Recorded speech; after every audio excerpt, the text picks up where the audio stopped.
కడప జిల్లాలోని అధికారులు ప్రజాప్రతినిధుల సహకారంతో జిల్లాకు మరింత అభివృద్ధి పథకంలో తీసుకువెళ్తానని నూతన జిల్లా కలెక్టర్ లోతేటి శివశంకర్ తెలిపారు.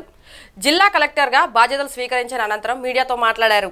ఎంతో చరిత్ర కలిగిన కడప జిల్లాకు కలెక్టర్గా రావడం సంతోషంగా ఉందని, సీఎం చంద్రబాబు సారథ్యంతో జిల్లాలో ఉన్న పెండింగ్ అభివృద్ధి పనులు పూర్తి చేస్తామన్నారు. అందరికీ నమస్కారం. ఈరోజు భౌగోళికంగా ఎంతో వైవిధ్యం కలిగి ఎంతో చారిత్రాత్మక ప్రాశస్త్యం కలిగిన కడప జిల్లాకు 168వ కలెక్టర్గా జాయిన్ అవ్వటం నాకు ఈరోజు ఛార్జ్ తీసుకోవడం చాలా ఆనందంగా ఉంది. గతంలో నేను సబ్ కలెక్టర్ పాడేరు, అలాగే పిఓ ఐటీడీఏ సీతంపేట, తర్వాత వైజాగ్ జాయింట్ కలెక్టర్గా చేశాను. తర్వాత కృష్ణా జిల్లా జాయింట్ కలెక్టర్ డెవలప్మెంట్ చేశాను. తర్వాత పల్నాడు జిల్లా ఫస్ట్ కలెక్టర్గా చేశాను. తర్వాత కడప జిల్లాకి కలెక్టర్గా రావటం నేను చాలా అదృష్టంగా భావిస్తున్నాను.